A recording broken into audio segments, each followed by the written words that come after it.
प्यारे विद्यार्थियों, हमने तीसरा लेसन कंप्लीट कर लिया था। तो आज फोर्थ लेसन कंप्लीट करवाते हैं। इसको बड़े आराम से अच्छी तरह सुनना है। फोर्थ लेसन है थ्योरी ऑफ डिमांड, यानी मांग का सिद्धांत।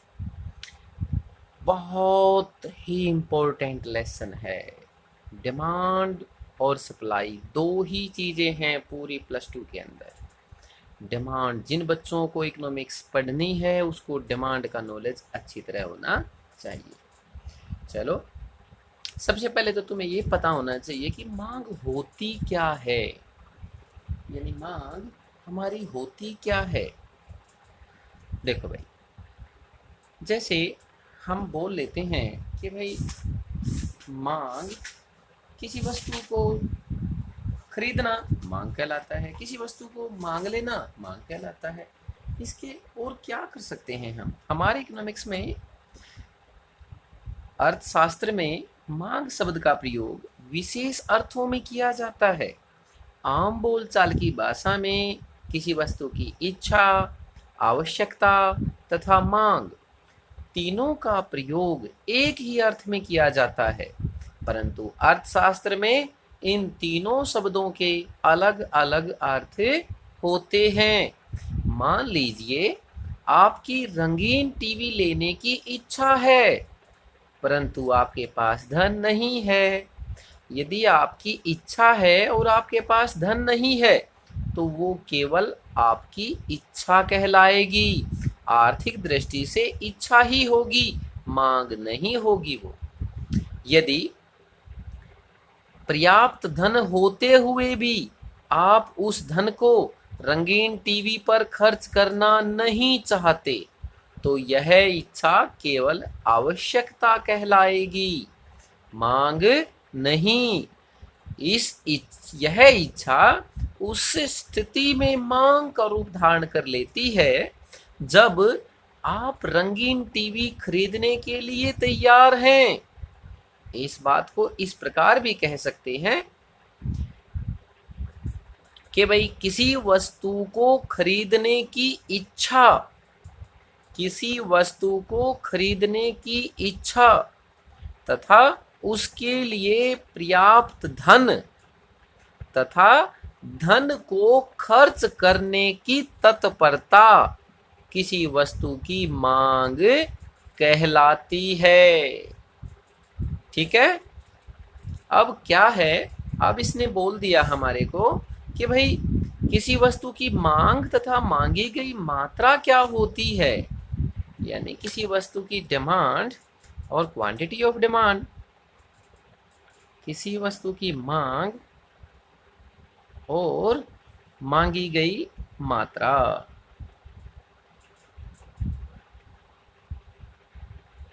क्या होती है? मांगी गई मात्रा क्या होती है? एक निश्चित कीमत पर, ध्यान रखना बच्चों, एक निश्चित कीमत पर, एक निश्चित कीमत पर किसी वस्तु की जितनी इकाइयां खरीदी जाती हैं वस्तु की मांगी गई मात्रा कहलाती हैं। किसी निश्चित कीमत पर उपभोक्ता किसी वस्तु की जितनी वस्तुएं खरीदता है उसे मांगी गई मात्रा कहा जाता है। यानी एक निश्चित कीमत पर उपभोक्ता किसी वस्तु की जितनी वस्तुओं को खरीदता है वह वस्तु की मांगी गई मात्रा कहलाती है। और मांग क्या होता है? एक निश्चित समय में किसी वस्तु की विभिन्न कीमतों पर,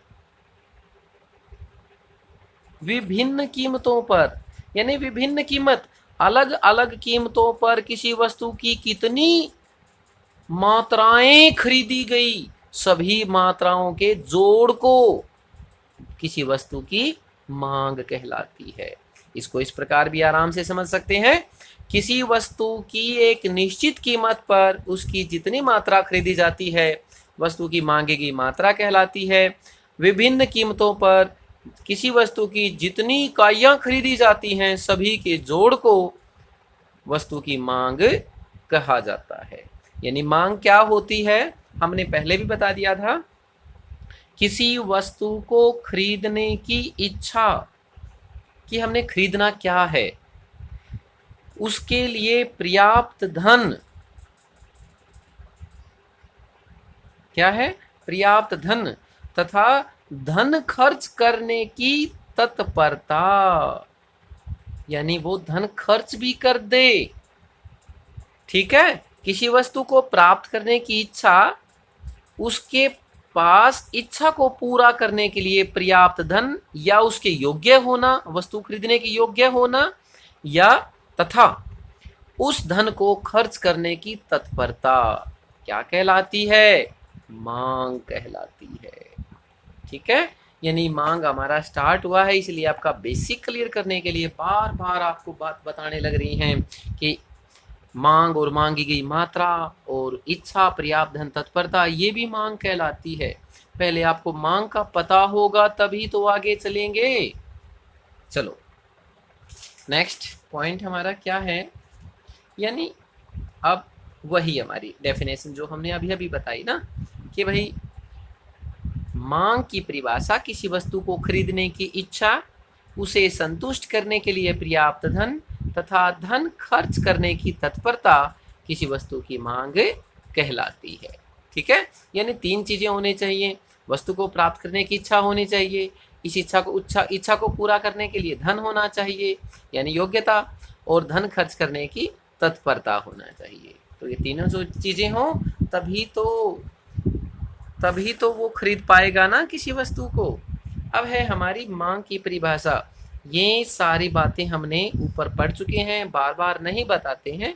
मांग अनुसूची, किसी वस्तु की मांग क्या कहलाती है, किसी वस्तु की कीमत और किस कीमत पर कितनी मात्रा खरीदी जाती है, उनके संबंध को मांग अनुसूची कहा जाता है। ठीक है, इसको हम तालिका के माध्यम से आपको बताते हैं, यानी मांग अनुसूची।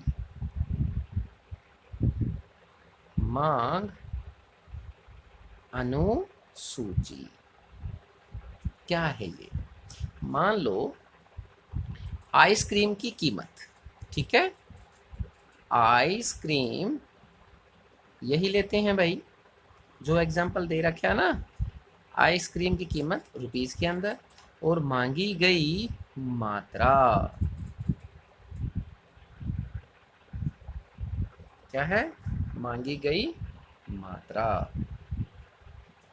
मान लो किसी वस्तु की 1 रुपये कीमत है, 1 रुपये आइसक्रीम की कीमत पर हम 4 वस्तुएं खरीदते हैं। यदि वस्तु की कीमत 2 रुपये हो जाती है, किसी वस्तु की कीमत बढ़ेगी तो क्या करेंगे, उसको खरीदना कम शुरू कर देंगे। आइसक्रीम की कीमत और भी बढ़ जाती है, 3 रुपये हो जाती है, तो हम खरीदना और कम कर देंगे उसको। यदि कीमत बढ़कर उसकी 4 रुपये हो जाती है, तो उसको खरीदना और भी कम कर देंगे। यानी इस बात से क्या पता चलता है, किसी वस्तु की कीमत जैसे जैसे बढ़ती है, उसकी मांगी गई मात्रा कम होती जाती है। या दूसरे शब्दों में, किसी वस्तु की कम कीमत पर अधिक मात्रा खरीदी जाती है और अधिक कीमत पर कम मात्रा खरीदी जाती है। क्लियर हो गया, ये हमारी व्यक्तिगत मांग है। क्या है ये, व्यक्तिगत, इंडिविजुअल डिमांड। व्यक्तिगत मांग यानी मांग दो तरह की होती है, जो मांग अनुसूची है ना, ये 2 तरह की होती है। एक तो व्यक्तिगत मांग हो जाती है, दूसरी है हमारी बाजार मांग।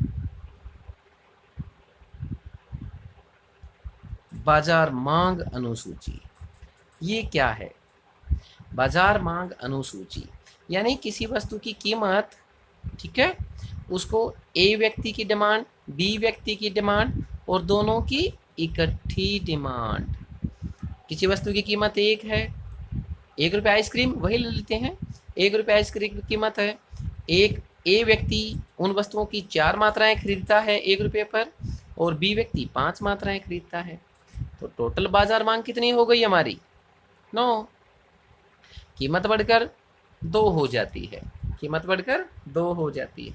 ए व्यक्ति कम खरीदेगा, पता है कीमत बढ़ेगी, तो कम खरीदेगा, बी भी कम खरीदेगा भाई, तो कितनी हो जाती है 7। कीमत 3 हो जाती है तो ये और कम खरीदेगा, बी व्यक्ति भी कम खरीदेगा और दोनों का टोटल 5। कीमत बढ़कर 4 हो जाती है तो और वस्तु कम खरीदेगा, ये भी कम खरीदेगा, तो टोटल कितना हो गया बाजार मांग 3। यानी किसी एक व्यक्ति की मांग को दर्शाया जाए तो व्यक्तिगत मांग, एक से ज़्यादा व्यक्तियों की मांग को जोड़ दिया जाए तो बाजार मांग। सिंपल, ये तो है तालिका। इसको हम एक डायग्राम की सहायता से भी समझा सकते हैं, चित्र की सहायता से भी। जैसे यहीं ले लेते हैं, ये हमारा डायग्राम बनेगा व्यक्तिगत मांग वक्र। क्या है इसका मतलब? डिमांड कर्व, ठीक है, मांग वक्र। ओ एक्स अक्ष पर क्या लेते हैं? किसी वस्तु की क्वांटिटी लेते हैं, मात्रा लेते हैं, ठीक है।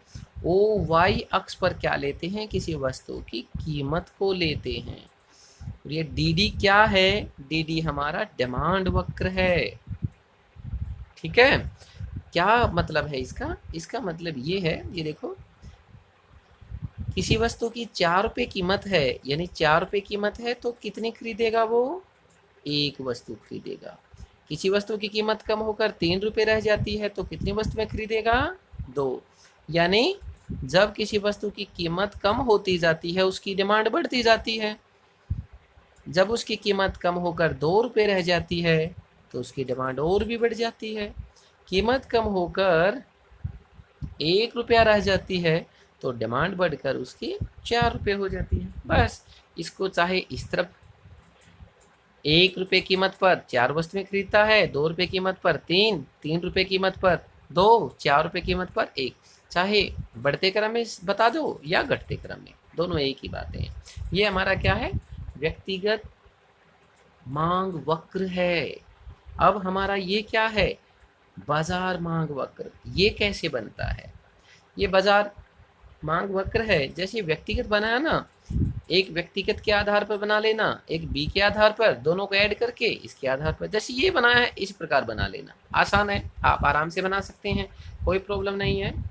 नेक्स्ट पॉइंट क्या है? नहीं हो तो बता देना, हम बढ़ा देंगे इसको, केवल बताने के लिए बताया ये तो। मांग फलन या मांग के निर्धारक तत्व, demand functions of determinants of demand. मांग के निर्धारक तत्व क्या है? मांग के निर्धारक, मांग को निर्धारित करने वाले तत्व। किसी वस्तु की मांग घट जाए या बढ़ जाए, वो किन बातों पर निर्भर करती है? वो सारी बातें। वो भी 2 प्रकार के होते हैं, एक तो व्यक्तिगत मांग फलन और बाजार मांग फलन। किसी एक व्यक्ति की मांग पर जो प्रभाव पड़ता है और बाजार की मांग पर जो निर्धारक तत्व होते हैं, जो निर्धारित करते हैं मांग बढ़ेगी या घटेगी, उसके आधार पर। व्यक्तिगत मांग फलन, व्यक्तिगत मांग फलन, इसको हम थोड़ा सा बता देते हैं, आपको अच्छी तरह समझ में आएगा। व्यक्तिगत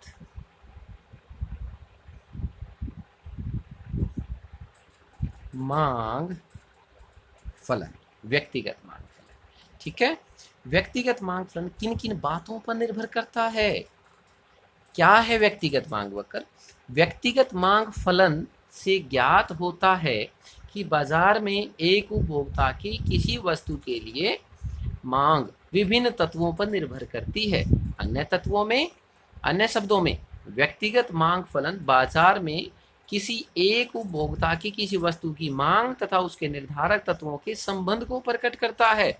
इसको निम्न समीकरण के द्वारा हम दर्शा सकते हैं। समीकरण क्या है भाई? Demand of X commodity is equal to function of P X P R Y T and E. What is this? ये है व्यक्तिगत मांग को निर्धारित करने वाले तत्व। ये कैसे है? यानी किसी वस्तु की मांग बढ़ेगी या घटेगी, ये निर्धारित करेंगे। व्यक्तिगत क्या होता है? यानी demand of X commodity, x वस्तु की मांग है। फलन किस किस का है? नंबर 1 भाग P x, price of X commodity, यानी किसी वस्तु की डिमांड उसकी कीमत पर निर्भर करती है। यानी उस वस्तु की कीमत ज़्यादा हो जाएगी तो कम खरीदेगा, वस्तु की कीमत कम हो जाएगी तो ज़्यादा खरीदेगा, कीमत ज़्यादा हो जाएगी तो कम खरीदेगा। यानी उस वस्तु की खुद की कीमत पर निर्भर करती है उस वस्तु की मांग। ठीक है। What is this? P R, price of related goods, price of related goods, संबंधित वस्तु की कीमत। ठीक है। संबंधित वस्तु क्या होती है? एक तो होती है भाई प्रतिस्थापन वस्तु, एक होती है पूरक वस्तु। क्या होती है? पूरक वस्तु। ये क्या होती है सर? किसी प्रतिस्थापन का मतलब एक वस्तु के स्थान पर दूसरी वस्तु का प्रयोग हो जाए, जैसे चाय, कॉफी। मान लो चाय की कीमत बढ़ जाती है तो कॉफी की डिमांड बढ़ जाएगी। चाय यदि महंगी हो जाएगी तो लोग कॉफी पीने लग जाएंगे। यदि कॉफी की कीमत बढ़ जाती है तो चाय को ज़्यादा पीने लग जाएंगे। यानी संबंधित वस्तु की कीमत का भी बहुत अधिक फर्क पड़ता है किसी वस्तु की डिमांड पर। अगर ये भी कम समझ में आता है तो इसका दूसरा एग्जाम्पल है हमारा, पेप्सी ले लेते हैं भाई। ठीक है। पेप्सी और कोका कोला। ठीक है। अगर पेप्सी अपनी कीमत बढ़ा देता है तो लोग क्या करेंगे? कोका कोला पीना स्टार्ट कर देंगे। यदि कोका कोला अपनी कीमत बढ़ा देता है तो पेप्सी को पीना ज़्यादा स्टार्ट कर देंगे। ठीक है। यानी संबंधित वस्तु का बहुत अधिक फर्क पड़ता है किसी वस्तु की डिमांड पर। प्रतिस्थापन समझ में आ गया? किसी वस्तु के एक स्थान से, एक स्थान की किसी वस्तु के उसके स्थान पर दूसरी वस्तु का प्रयोग होना प्रतिस्थापन कहलाता है। पूरक वस्तु क्या होती है? पूरक वस्तु वे वस्तु होती हैं जो मिलकर, जो पूरक वस्तुएं वे वस्तुएं हैं जो मिलकर किसी वस्तु की मांग को पूरा करते हैं। जैसे पेन, स्याही, कार, पेट्रोल। यदि पेन की कीमत बढ़ जाती है, क्या? यदि एक की कीमत में वृद्धि होने से दूसरी की मांग कम हो जाती है। क्या समझ में आया? यदि पेन की कीमत बढ़ जाती है तो पेन को कम खरीदेंगे, पेन को कम खरीदेंगे तो स्याही की डिमांड अपने आप कम हो जाएगी। यदि कार की कीमत कम हो जाती है, कार की कीमत कम हो जाती है तो लोग कार ज़्यादा खरीदेंगे, ज़्यादा खरीदेंगे तो पेट्रोल या डीजल की डिमांड भी ज़्यादा हो जाएगी। यानी किसी एक वस्तु की कीमत कम या अधिक होने से दूसरे वस्तु की मांग पर कम या अधिक प्रभाव पड़ता है, उसे हम पूरक वस्तु कहते हैं। तो भाई समझ में आ गया? हमारा प्राइस ऑफ रिलेटेड गुड्स, इसका फर्क पड़ता है प्रतिस्थापन वस्तुओं का और पूरक वस्तुओं का। Next point, Y. Y income, उपभोक्ता की आय। यदि उपभोक्ता की आय बढ़ जाती है तो वस्तु की डिमांड ज़्यादा करेगा। यदि उपभोक्ता की आय कम हो जाती है तो डिमांड कम करेगा। ये तो सबको पता है। किसी की सैलरी बढ़ेगी तो ज़्यादा डिमांड करेगा, सैलरी कम होगी तो कम डिमांड करेगा। ठीक है। ये वाई कंप्लीट है अपना। अब क्या बच गया हमारा? टी। टी मीन रुचि, प्राथमिकताएं। यानी टेस्ट क्या है किसी वस्तु का? टेस्ट क्या है? यानी हम किसी वस्तु को खरीदने में उसकी इच्छा है या नहीं। कीमत चाहे कोई भी हो, यदि हम किसी वस्तु को खरीदना ही नहीं चाहते, चाहे उसको कितना ही कम कीमत कर दो, हम उसको नहीं खरीदेंगे। यानी उसके डिमांड पर कोई प्रभाव नहीं पड़ेगा। यदि लोगों की उसके प्रति रुचि बन जाती है, फैशन आ जाता है, तो उस वस्तु की डिमांड पर बहुत अधिक प्रभाव पड़ता है। यानी टेस्ट का भी डिमांड पर बहुत अधिक प्रभाव पड़ता है। What is E? E mean expectations, यानी संभावनाएं। संभावनाएं क्या? आपको यदि आज कोई बोल दे कि भाई आने वाले 3 दिन के अंदर पेट्रोल की कीमतें 10 रुपये बढ़ेंगी, तो आप क्या करोगे?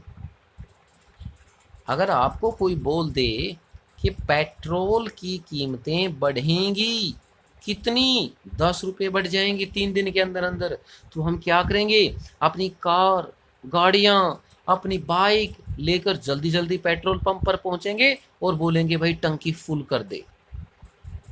क्या, किस लिए? क्योंकि एक्सपेक्टेशंस हैं, किसी वस्तु की कीमत बढ़ने वाली है, जिसकी वजह से उसकी डिमांड अपने आप बढ़ जाती है। इसी प्रकार किसी वस्तु की कीमत यदि कम होने वाली है तो डिमांड भी कम हो जाएगी। तो ये हमारी व्यक्तिगत मांग फलन dx is equal to function of px price of x commodity, price pr price of related goods, y income, t taste, e expectations, ये हमारी व्यक्तिगत मांग फलन को निर्धारित करने वाले तत्व हैं। ये हमारा कंप्लीट हो गया टॉपिक। नेक्स्ट, बाजार मांग को प्रभावित करने वाले तत्व यानी मार्केट की डिमांड को प्रभावित करने वाले तत्व।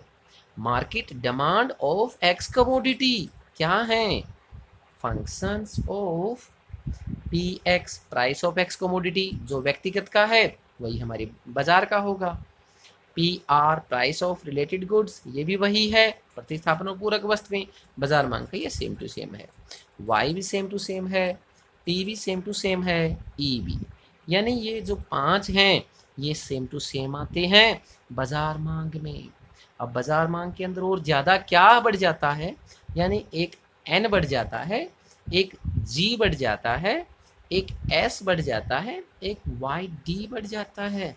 ये क्या लिख दिए सर? अभी आपको बताएंगे। हमने 5 तक तो कंप्लीट हो गया था हमारा, ठीक है। अब एन, एन का मतलब क्या है? पॉपुलेशन, नंबर्स ऑफ पर्सन, यानी हमारी यदि जनसंख्या बढ़ जाएगी, क्या है ये? पॉपुलेशन। यदि जनसंख्या बढ़ जाएगी तो उस वस्तु की, किसी वस्तु की डिमांड अपने आप बढ़ जाएगी। पॉपुलेशन कम हो जाती है तो डिमांड कम हो जाएगी, ये तो बताने की जरूरत ही नहीं है। G mean government policy. यदि सरकार टैक्स ज़्यादा लगा देती है, तो कोई वस्तु महंगी हो जाएगी, महंगी होगी तो डिमांड कम हो जाएगी। और सरकार यदि किसी वस्तु के ऊपर सब्सिडी दे देती है तो वो सस्ती हो जाती हैं, सस्ती होंगी तो वो उसकी डिमांड बढ़ जाएगी। क्लियर हो गया? Next point, S mean seasons. S mean क्या है? सीजन। सीजन मीन यानी अब सर्दी चली हुई थी, अब गर्मियाँ आ गई भाई, ठीक है, अब गर्मियाँ आ गई, अब कंबल कौन खरीदेगा, अब रजाई कौन खरीदेगा, गर्म कपड़े कौन खरीदेगा? सब की सब डिमांड अपने आप कम हो जाती है। सीजन चेंज हो जाता है, उसकी डिमांड अपने आप कम हो जाती है। अब सीजन चेंज हो गया, गर्मियाँ आ गई, तो आइसक्रीम की कीमत, आइसक्रीम की डिमांड, नहीं बेटा ध्यान रखना, कीमत बोल दिया हमने, आइसक्रीम की डिमांड अपने आप बढ़ जाएगी क्योंकि गर्मियाँ आ गई हैं। यानी सीजन का डिमांड के ऊपर बहुत अधिक प्रभाव पड़ता है।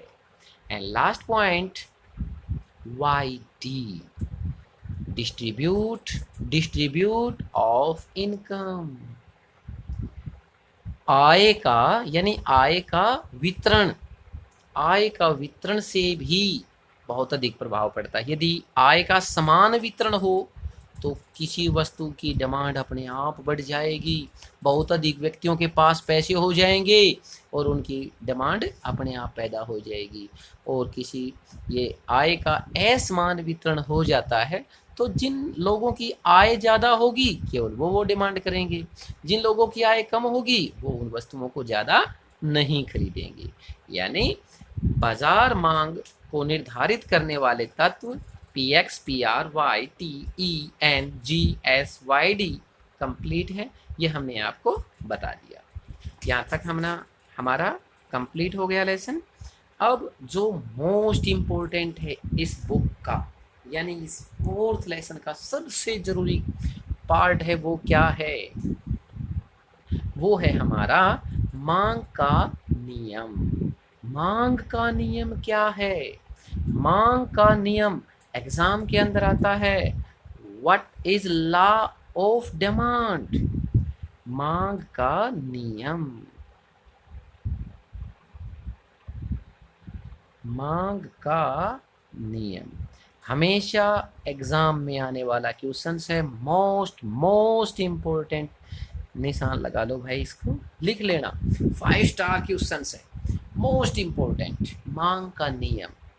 मांग का नियम से ही हमारी पूरी इकोनॉमिक्स चलती है। मांग और सप्लाई है, डिमांड और सप्लाई, और जो मांग है उसी का पार्ट हम आज पढ़ने लग रहे हैं। अन्य बातें समान रहने पर। अन्य बातें समान रहने पर जब किसी वस्तु की कीमत बढ़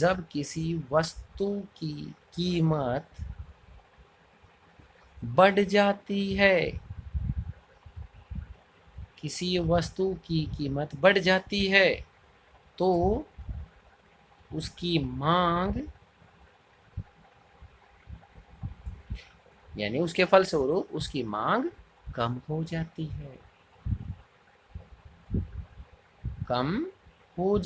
है। तथा यदि उस वस्तु की कीमत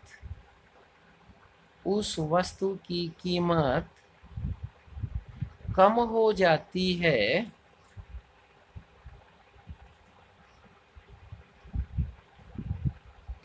तो उसकी मांग बढ़ेगी या बढ़ जाती है, जैसा आपको उचित लगे। इसको हम अच्छी तरह बताते हैं। मांग का नियम, ये बात जरूर ध्यान रखना।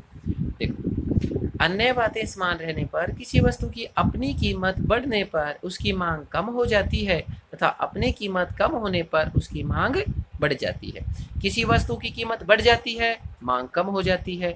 उस वस्तु की कीमत कम हो जाती है, मांग बढ़ जाती है। ठीक है, ध्यान रखना। इसको फिर बोल देते हैं।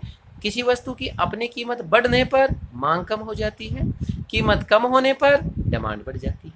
ठीक है, यही बात समझ में आ गई तो मांग का नियम कंप्लीट अपना। इसकी डेफिनेशन सेम टू सेम जो हमने बोला है वही है, कहने की आवश्यकता नहीं है। इसकी तालिका है, किसी वस्तु की प्राइस यानी price of X commodity, Q x quantity of X commodity यानी डिमांड है ये। ठीक है, ये हमारी डिमांड है, यही लेंगे हम। यानी जब किसी वस्तु की कीमत 10 है, ठीक है, तो उसको कितनी मात्रा खरीदी जाती है? 100। किसी वस्तु की कीमत 10 रुपये है तो उसकी 100 मात्राएं खरीदी जाती हैं। कीमत कम होकर 9 रह जाती है तो उसकी डिमांड बढ़ेगी, 150 हो जाती है। ठीक है, और जब उसकी कीमत कम होकर 8 रुपये रह जाती है तो उसकी क्वांटिटी बढ़कर 200 हो जाती है। क्या समझ में आया कि किसी वस्तु की कीमत जैसे से कम होती है उसकी मांग की मात्रा उसी प्रकार बढ़ती है। वापस भी ले सकते हैं, किसी वस्तु की कीमत कम थी उसकी ज़्यादा हो गई तो उसकी डिमांड कम हो गई। ठीक है, हम किसी प्रकार इसको लिख सकते हैं। इसको हम एक डायग्राम की सहायता से भी समझा सकते हैं। ओ एक्स अक्ष पर क्वांटिटी को दर्शाया गया है, quantity of X commodity. O Y अक्ष पर प्राइस को दर्शाया गया है। ये हमारा डिमांड कर्व है। किसी वस्तु की कीमत ओ पी है तो उसकी मांग ओ क्यू है। उसकी कीमत कम होकर ओ पी 1 रह जाती है तो उसकी मांग बढ़कर ओ क्यू 1 हो जाती है। यानी किसी वस्तु की कीमत ओ पी थी तो उसकी मांग ओ क्यू थी। कीमत कम होकर ओ पी 1 रह जाती है तो उसकी मांग बढ़कर ओ क्यू से ओ क्यू 1 हो जाती है। यानी किसी वस्तु की कीमत कम होने पर मांग बढ़ती है। यही हमारा मांग का नियम है। इसका मीनिंग लिखते हैं, उसके बाद इसकी डेफिनेशन लिखेंगे ये तालिका बनाएंगे और इसको समझा देंगे, उसका डायग्राम बनाएंगे और उसको समझा देंगे। अब केवल एक चीजें बचती हैं इस क्वेश्चंस के अंदर, इसकी मान्यताएं, अजम्पशंस। क्या है? अजम्पशंस। मांग के नियम की मान्यताएं क्या है? अजम्पशंस है। अन्य बातें समान रहने पर, अन्य बातें क्या हैं? यही अन्य बातें हमारी हैं कि भाई उपभोक्ता की आय में कोई परिवर्तन नहीं होना चाहिए। उपभोक्ता की आय में परिवर्तन हो गया तो कीमत ज़्यादा होने के बावजूद भी आदमी ज़्यादा खरीदेगा। ठीक है। और दूसरा क्या है? उपभोक्ता की रुचियों प्राप्तियों में परिवर्तन नहीं होना चाहिए। उपभोक्ता की रुचियों में परिवर्तन नहीं होना चाहिए। कीमत ज़्यादा होने पर भी ज़्यादा खरीद सकता है। संबंधित वस्तुओं की कीमतों में परिवर्तन नहीं होना चाहिए। कोका कोला, पेप्सी कोला, चाय, कॉफ़ी, जैसे हमने बताया था ना, कार, पेट्रोल, उनकी वस्तुओं की कीमत में परिवर्तन नहीं होना चाहिए। वस्तु की कीमत के भविष्य में और अधिक परिवर्तन की संभावना नहीं होनी चाहिए। यानी जब हम मांग का नियम लिखें तो मांग का नियम का पहले मीनिंग लिख देते हैं, फिर उसका डेफिनेशन लिखेंगे, फिर उसकी तालिका का एक्सप्लेन भी करेंगे तालिका को, फिर उसका डायग्राम बनेगा, डायग्राम को भी एक्सप्लेन करेंगे, और उसके बाद मान्यताएं। हमारा 6 नंबर का क्वेश्चन कंप्लीट हो जाता है और नंबर कटने के चांस खत्म हो जाते हैं। नेक्स्ट पॉइंट क्या है हमारा? जो मांग वक्र का ढलान है वो ऋणात्मक क्यों होता है?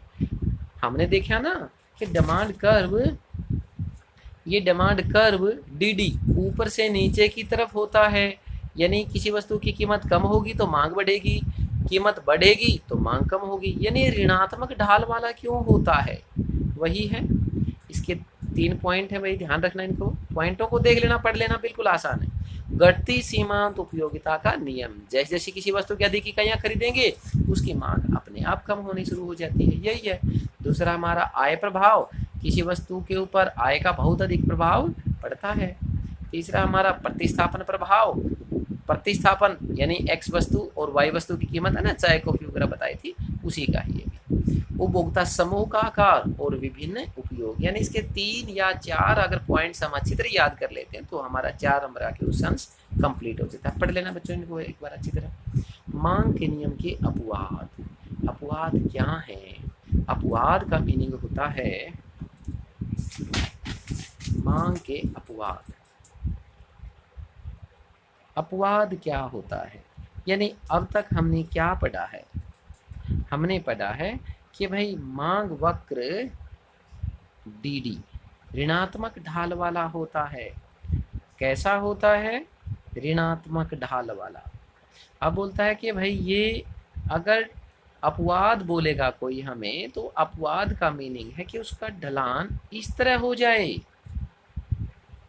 यानी डी का इस तरह हो जाए, धनात्मक ढाल वाला यानी पॉजिटिविटी वाला हो जाए, तो उसे हम अपवाद कहते हैं।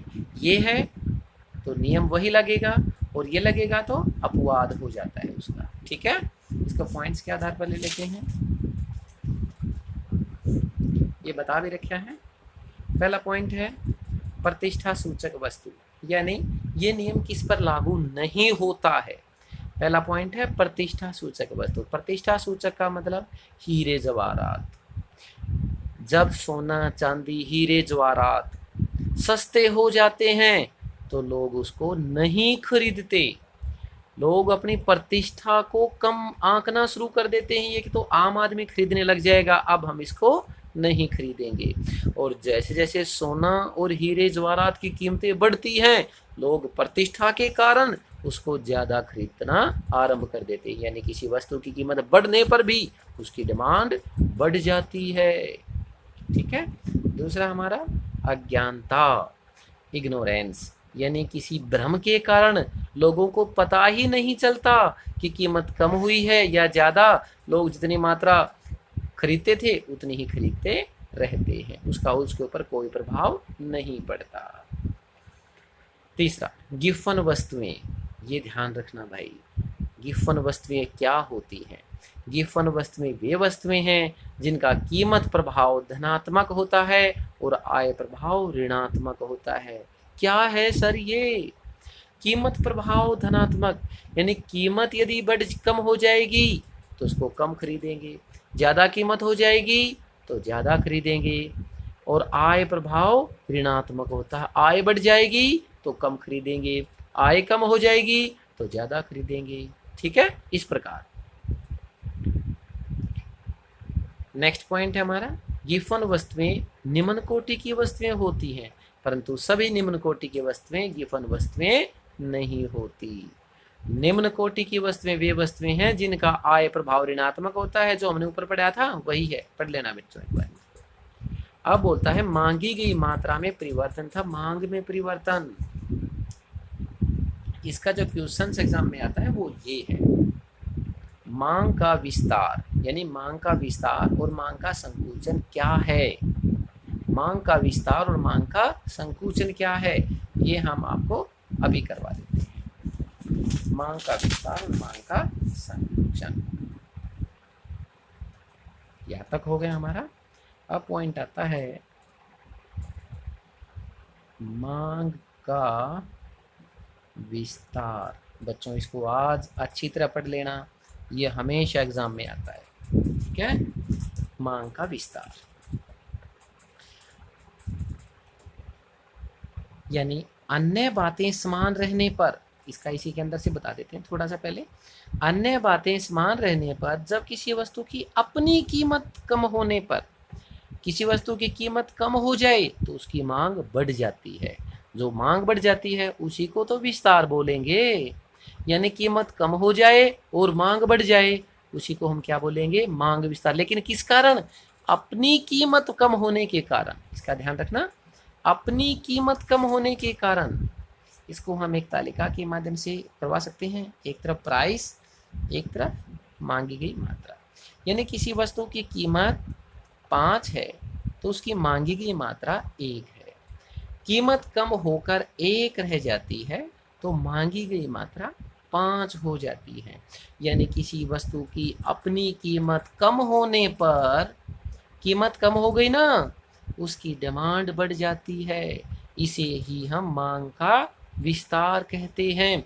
किसी वस्तु की कीमत कम होने पर उसकी मांग बढ़ जाए, उसे हम मांग का विस्तार कहते हैं। जैसे इसको एक तालिका के माध्यम से, आप डायग्राम के माध्यम से करवा देते हैं। ये हमारा डिमांड कर्व है। ठीक है, यानी किसी वस्तु की कीमत यदि 5, लिख लो, 1 2 3 4 5। ठीक है, किसी वस्तु की कीमत 1 2 3 4 5। ठीक है, किसी वस्तु की कीमत 5 है, किसी वस्तु की कीमत 5 है तो उसकी 1 मात्रा खरीदी जाती है। कितनी मात्रा खरीदी जाती है, यहाँ पर क्वांटिटी वही, यहाँ पर वही प्राइस। किसी वस्तु की कीमत 5 है तो खरीदते कितने हैं भाई, 1 वस्तु खरीदते हैं। अब कीमत कम होकर कितनी हो गई, 1, यानी वस्तु की कीमत कम होकर 1 रह गई तो उसको खरीदने, उसकी मात्रा कितनी खरीदनी स्टार्ट हो गई, कितनी मात्रा खरीदने लगे अब हम उसकी, 5। यानी कीमत कम होने पर, कीमत कम होने पर उसकी मांग बढ़ जाती है। इसी को हम मांग बढ़ जाना लिखा हमने, ये मांग बढ़ जाना मांग का विस्तार कहलाता है। इसका उलट सेम टू सेम मांग का संकुचन। ये क्या है, वही हमारा प्राइस, वही क्वांटिटी। यानी अब मांग का संकुचन, संकुचन में हम तुम्हें पहले थोड़ा सा दिखा देते हैं कि संकुचन होता क्या है। ठीक है, संकुचन पहले देख लो बच्चों। अन्य बातें समान रहने पर जब किसी वस्तु की अपनी कीमत में वृद्धि होने के फलस्वरूप अब कीमत में वृद्धि हो जाती है तो उसकी मांग कम हो जाती है। अब कीमत बढ़ जाती है, कीमत में वृद्धि हो जाती है तो मांग कम हो जाती है। इसे मांग का संकुचन कहते हैं, यानी मांग में कम हो जाना, मांग कम हो जाना।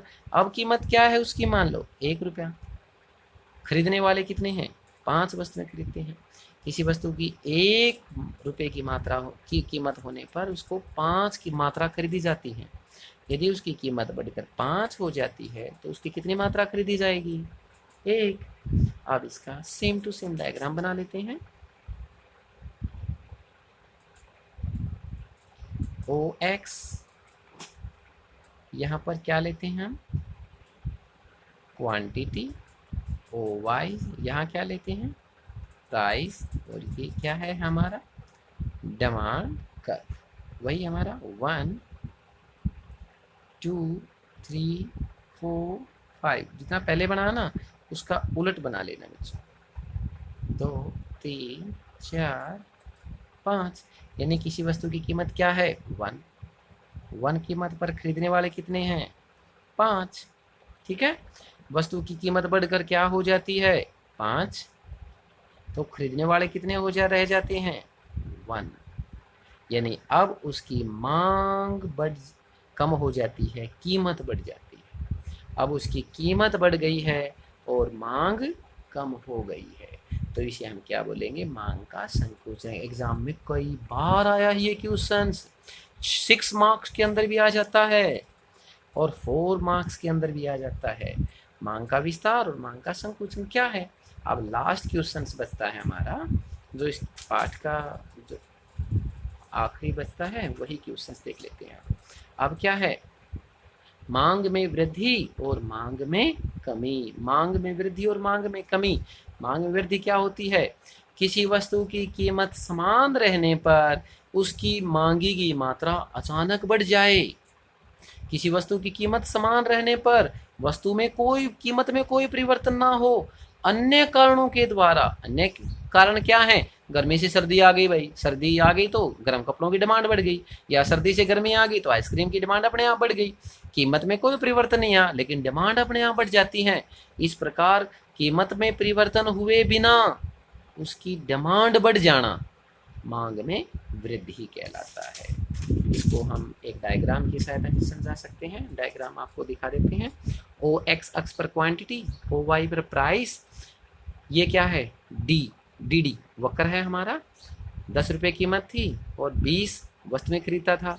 अब कीमत में कोई परिवर्तन नहीं है, 10 का 10 है, डिमांड बढ़ जाती है। जो D1 है ना, अब इसकी D2 हो जाती है, यानी डिमांड अपने आप बढ़ जाती है। 20 से कितना हो गया, 30 हो गया। ठीक है, इस प्रकार जो मांग बढ़ जाना क्या कहलाती है, इंक्रीज इन डिमांड। मांग में वृद्धि। कीमत के बिना वृद्धि होना मांग में वृद्धि कहलाता है। इसका उलट मांग में कमी, यानी कीमत समान रहने पर किसी वस्तु की मांगी गई मात्रा कम हो जाना। इसका उलट ले लेते हैं भाई। ठीक है, सर्दी थी, सर्दियों में कंबल की मात्रा ज़्यादा खरीदी जाती थी, अब गर्मियाँ आ गई, कीमत कोई परिवर्तन नहीं आया लेकिन तो भी उसको कम खरीदने लग गए। ठीक है, मांग में कमी।